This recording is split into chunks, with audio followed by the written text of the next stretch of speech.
and Southwest Florida. Welcome back to Lee Pitts Live. We're here at Mount Hermon Ministries, where we're going to be a part of something that's historic in nature, where these pastors have come together here in Southwest Florida to put on an educational symposium for the ages. It's called the Virtual Clergy Symposium. I'll be moderating the event, and I'm thrilled to have had that opportunity. I got all my friends here in front of me, and I'll get a chance to let you guys meet them and learn about their churches. Let's start right over here with you, Pastor Ford. Church and a couple of things. First Assembly Cornerstone. I'm the pastor here in Fort Myers, the city of Fort Myers, and pastor a striving, cutting edge ministry that's going places in Christ Jesus. Okay. Now, you might have some worship hours going on right now virtually, so I want to get your virtual worship hours, and when the doors of the church are back open, what are your worship hours as well? We do 9 a.m. on Sunday mornings, live streaming. That's great. We are looking forward to probably starting the third Sunday with our doors being open at the 11 a.m. service. But right now we do parking lot at 10:15. At 9 is our live streaming. And when you say third Sunday, let them see. We're in June. Father's Day. That'd be still June? Yeah. No. Father's Day is June? third Sunday in June. Okay. Yeah. I don't even know that. I should know that, but that's for my kids and my wife to keep up with. Just show up with their pleasures. Go ahead, my friend. Dr. Phillips of Agape Christian Fellowship in Fort Myers off of Buckingham Road. We have a multicultural, multi-ethnic church, and our mission really is just to reach all people with the gospel of Jesus Christ. Virtual and times and non-virtual. We actually opened last Sunday, Okay. 25% capacity, and we're also streaming online on Facebook and on YouTube and on church website. Now, if I'm not mistaken, you were already comfortable online before this happened. Were you doing some online? I think I bumped into you from time to time online with your ministry. Oh, before absolutely. this. We were fully online even before this. Okay. Yeah. That worked out for you then. It worked out perfectly. Now, Pastor, go ahead and introduce yourself in the church. Leon Williams. I'm the pastor of St. John First Missionary Baptist Church here in Fort Myers, Florida. Virtual and non-virtual times. Okay, virtual, we are 10 a.m. Sunday morning, Facebook Live, YouTube, and Wednesday evening at 7 p.m. We were planning on reopening the first Sunday in June, but too many unknowns, and we decided not to. Our reopening date is unknown at this time. Okay, that's fine. They can go to your Facebook page and anywhere to find out more details as time goes on. Absolutely. But check this out. I want you to know that it's working. I want all you guys to know that it's working, because I see all of you on Facebook. I'll spend a little time here. I'll go over there. But this was my first time seeing you. I was like, whoa. And then when I saw Pastor Anderson, who was here a little earlier, I said, wow, he's gone technology. So this is everybody going to go tech, because I know Pastor Anderson, he's old school. So let's go. Let's start back over here with you, Leon, Pastor Leon. The state of technology in the black church, do you think that this pandemic was a blessing in disguise in terms of the amount of people you're able to reach now, and just take it from there? Absolutely. I think it is a great advantage for us. We were like Dr. Phil, we were online before the pandemic, which was an easier transition because we were already doing it. However, having the opportunity to reach the masses beyond your local congregation, that is truly a blessing from the Lord.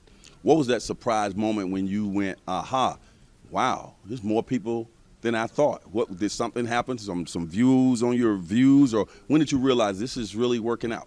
Well, a few years ago, I did Facebook Live. Okay. And I would do a Bible study for the members who were unable to attend our the physical gathering of members. And so I started doing a Facebook Live about two and a half years ago. And I saw that I was reaching more people on Facebook Live than I would have actually attending my Bible study. So that let me know then that this is a good venue for reaching people. Okay, different question coming over here.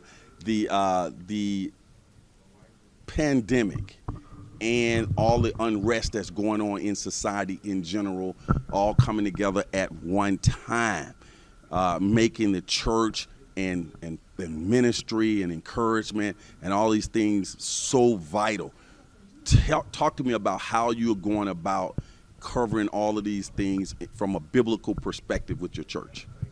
Well, I think it's a unique opportunity for the church to live out its purpose, which is to be salt and light in the earth. So I think the pandemic, covered now with the social injustice movement, gives us a chance to, first of all, point people to Christ, that remind us that our time here on earth is very, very short and very fragile. But then we have a responsibility to stand up and be a voice for the voiceless. And so what we have done at our church is we've taken more of an educational approach, more of a redemptive approach. Last night we had a panel of a city councilman, a police trainer, which were giving people information on how the other side of the issue. So we've only been hearing from people who are offended, but we haven't heard from law enforcement how this lands on them. And we learned a lot about that last night. So we're more doing education, more conversations, helping people that way. Okay, I'm going to go with a two-pronged question to you, Pastor Ford. Keep that mic up now. One is the response from the church when they knew that they weren't going to be able to come into church and you were looking out for their safety, because we do know a lot of people kept their churches open. We were reading about it. Oh, my goodness. And also the idea that law enforcement has really got to get on the ground and, well, from a local perspective, what are we feeling about our law enforcement and how this is impacting the relationship with the community locally? Go with the church first and the safety. Okay, first of all, dealing with the church. First of all, the safety of our people is a priority for us. You know, making sure they're safe, and we're doing things in a way that they feel like they're welcome. But right now, due to the tension in the air, how our church relates, they're kind of like waiting to see how things go. And that's kind of what we did as a church, is to wait to see, even with the reopening. We wanted to see how things played out through some of the statistics on, is it peaking? Is it spreading? What do we need to do to examine? Because we want to make sure our people enter back into the worship center safe without any other attachments attached to that. But when it gets down to the enforcement of law, I think what's going on now is not a new thing. It's been going on for years. And now coming to the front, the George Floyd issue really brought things to us and how important it is that, hey, we're not as safe as we thought we were. Things are really getting out of hand, so therefore systemic, racism is still alive in America.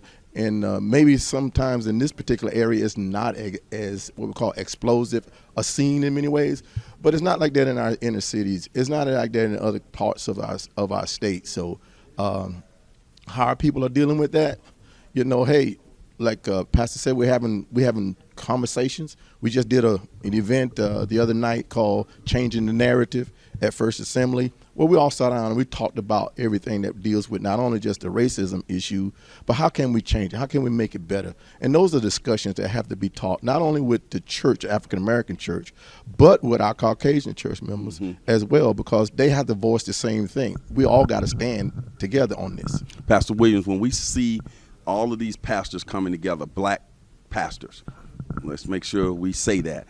I say that. That's my job. So what does that say about the unity that people didn't realize exists, but it always existed, and now it's being seen more in the forefront to put on an event like tonight where we're going to be educating thousands of people? I think number one is because of the level of education black churches now experience, as opposed to years before. That level of education wasn't present in the black church. And then pastors are becoming, more involved in several areas of ministry. Ministry evolves. It's more than simply preaching on Sunday now that is required to be a church relevant for this age. That's it right. requires you getting involved in other areas. For example, 4 weeks ago, Pastor Ford, myself, Pastor Glover engaged a 3-night preaching engagement, and all the funds went toward Harris Shaping Food Bank. So, you get to touch lives in various ways, and I think that we are becoming more aware of the need to do that and expand our ministry endeavors into those other areas. Let's go biblical with this. Some people say, oh, it's a plague. Some people say it's not a plague. Talk about that from a biblical perspective in terms of the pandemic and how you are educating people about what it really is and how all of this plays out in society? Well, the way I approach it is after the fall of Adam and Eve in the Garden of Eden, nothing has been perfect. Before you finish that, everybody get ready for your answer. Same question. Go. Yeah, so nothing has been perfect since then. So we are subject to experience things such as sickness and disease and plagues. I don't ascribe or subscribe to the notion that this is a judgment or this is a plague from God. I think it's just something that has happened to show us that as human beings we are frail, number one, and that this is not our eternal home, and that we have to put our hope in the Lord. And so I don't go down the road where this is a plague or this is a judgment. I mean, it has the elements of a plague, but I think God is just reminding us once again that we are all human, right? Because this thing is affecting everyone. And regardless of race, regardless of economic status, no one is exempt from the reality of our humanity. So that's the approach that I take. Fast forward. Well, one thing we know, this is not God. I mean, in many ways, people try to say God did this, but whatever it is, he allowed it. Okay. The bottom line is, because he doesn't let anything go on that he does not give permission to happen. But one thing is for sure, it is bringing us back in alignment. It's reminding us, especially when we had to go home, live together again. We wasn't passing through the house, just waving at each other. We wasn't sitting down having dinner together and watching TV. Yeah, we wasn't doing all that. So that quarantine kind of like hooked us back up. Well, we had to tolerate each other in an old fashioned way, but it also caused us to talk and have discussions and share. Because I need to hear from my kids, but especially when the racial unjust issues start surfacing again on another level. We had a lot of talks and discussions about, hey, how this is affecting you, how does it affect in America, how is it affecting you in your workplace. I mean, so that thing went a long way. So, I mean, the pandemic in many ways, yes, it's dealing with us about sickness and being healthy and doing the right things, because we got to wear masks, we got to have social distancing, the 6-foot deal. And all the other things, so washing your hands, and sanitizing yourself. You find homes now, they got sanitized stations in the homes, and we didn't even think about that kind of stuff back before. But now it's a different world. The norm has been disrupted. The norm as we knew it, I don't think we're going back to that, not anytime soon, but it's something that has caused us to be more concerned about our state, where we are in the eyes of God. Focusing on the simple things. Well, those guys, both of them gave profound answers, but I think some of the elements of plague-like things are there. Some. I was just reading today in the book of Leviticus on the case of people who had leprosy and how quarantine was required for a person who was discovered to have this white substance on their skin. 7 days, and then you go back to the doctor and check. The priest was like the doctor, and if he says, okay, you look good, you go free. If not, 7 more days you would remain in quarantine. So there are some elements of these kind of diseases that are biblical there, but the bottom line of all of this is things happen as a result of the fall. I mean, if we go back to the original falling of man, sin entering into the world, it happens. And what do we do about that? Well, when the Israelites were in the wilderness, God implemented hygiene practices. He says, hey, if you have something like that on you, stay away from people, because it's contractable. And I think that's something that I saw. We're doing good things. We're learning how to better be healthy. I mean, I even want to eat healthier now, right? Because I'm thinking if I do get it, you know what, man, at least my body have a chance of surviving this thing. All right. Well, gentlemen, it's been a pleasure to have all three of you here. We're going to have a fantastic symposium this evening, educating a wide range of people on a wide range of things. If we have time afterwards, we'll kind of do some wrap-up conversation. We're going to get to our preparation for this evening. I want to thank all of you for taking the time out to stop right here. And, of course, you guys will be coming on the show throughout the year when we're, in our regular TV setting. Thanks to all of you. Okay. Thank you. Thank you, Lee. Okay. We'll be back. Lee Pitts Live is a Lee Pitts Enterprise production.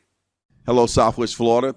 Thanks for watching Lee Pitts Live. Of course, I'm Lee Pitts. I hope you enjoy that particular show. But you can always catch us here on YouTube. Just click on the subscribe button down there. That way you can get your Lee Pitts Live on demand when you want it and how you want it. We also encourage you to watch our show on Fox 4 and connect with us on all our social media platforms. Just type in Lee Pitts Live.